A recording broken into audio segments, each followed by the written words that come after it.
بسم الله الرحمن الرحيم الحمد لله رب العالمين وصلى الله على سيدنا محمد وعلى آله وصحبه وسلم. Assalamu alaikum wa rahmatullahi wa barakatuhu. How are you children? Inshallah you're all well. This is Ustadh Adil with my friend Captain Dizzy. Say assalamu alaikum. You know why we call him Captain Dizzy? Well, firstly, he's captain because he arrived on a alien spaceship. He's crash landed in my back garden. And the reason why I call him Dizzy is because he's got so many dizzying colors. You look at it and you get dizzy. And if you touch him on his tummy, he laughs. He finds it really ticklish. Okay, children. So today we're going to continue talking about charity, but in particular, the fifth inner rule of charity. And what is that? It relates to, it's all about how we feel inside when we give charity. Do we feel happy that we are giving charity to unfortunate people or people who have less money than us?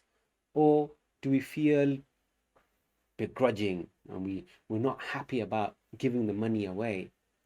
How do we feel about it? And also, how do we give the charity?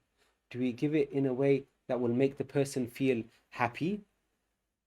Or do we do it in a way which will make the person taking the money feel low and sad?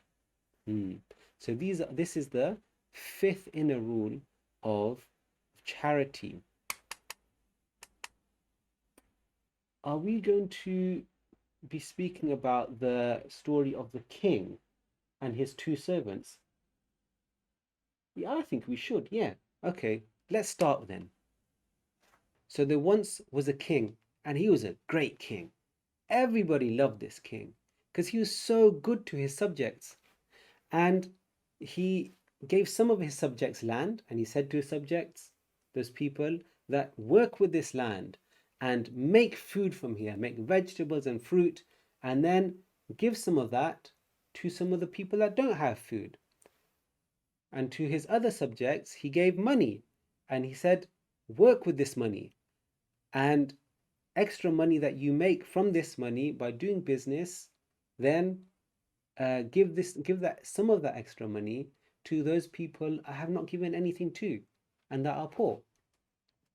So the king was very great, and one time he called one of his servants whose name was Abdullah, and he said to Abdullah that there is a poor subject, a poor person who has he doesn't have any food and money, and I want you to go and give him some food.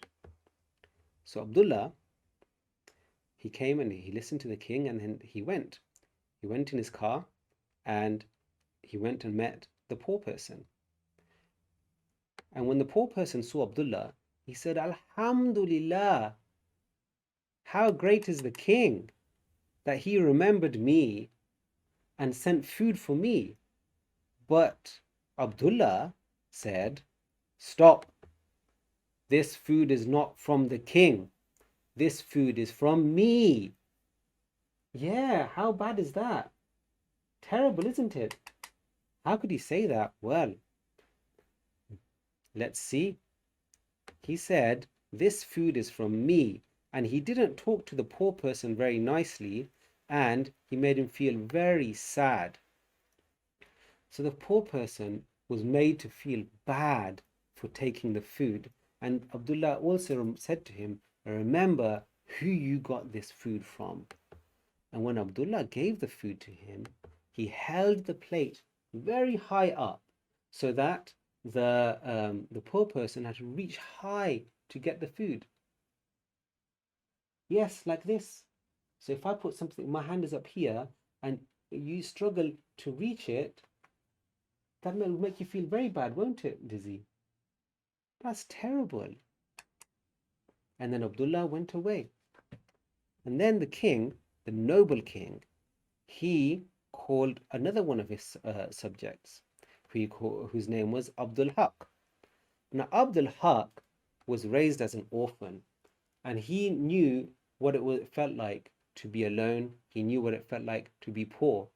But with time, alhamdulillah, he had money through the support of the king. And the king said to Abdul Haq, go and give money to a poor lady who wants to educate some of her children. So Abdul Haq happily went in his car. Look, he's got such a big smile on his face. Just like you, Dizzy. He's happy to go there and give that money to the poor lady. And when he went to meet the poor lady, she was so happy to see him, and he said to her, "Oh, dear lady, thank you so much for giving me this opportunity to give you charity. You are giving me the opportunity to fulfill my duty that the king gave me. I thank you so much for this." And so when Abdul Haq, when he gave the money to the poor lady, he put his hand low down. He put it low down so that the poor lady can then take the money from his hand, rather than having to reach up like the poor man had to do with Abdullah. So you see, children, there is how we give charity is very important. Abdullah thought that the money was always his and that he was giving it to the poor man. Well, Abdul Haq, he recognized that actually that the money that he gave was from the king, and that he was just discharging his duty, or fulfilling the duty which the king gave to him. Now, what do we learn from this? The king, who can the king be representing? Dizzy, what do you think? Think about it. Think. You got an idea? What do you think? You think that the king represents Allah? And what about the people? The people are us.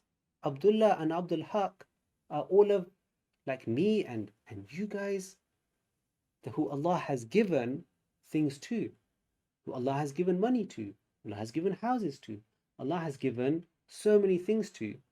And Allah expects us to then give that extra money that we have, our zakat, to the poor people. Well done. You are clever, aren't you? Yeah, that's right. So this story tells us that when we give our zakat, we should not think that I have money and I'm doing somebody a favor by giving this money to the poor people. No, we should always remember that the money is from Allah. Allah favored us with the money, and we should be grateful to the poor people that they gave us that opportunity to fulfill our duty which Allah gave to us. So Allah commanded us to give the charity, and so we should be grateful that we find poor people to give charity to. So you understand, children, it's not just good enough to give charity, but we have to give charity in a good way, and we should never think that the money ever belonged to us.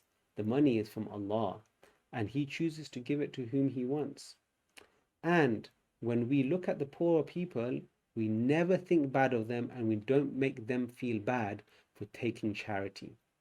Okay, so that was the 5th inner duty of charity. Inshallah, you enjoyed that, and we'll see you again in the next lesson. Assalamu alaikum.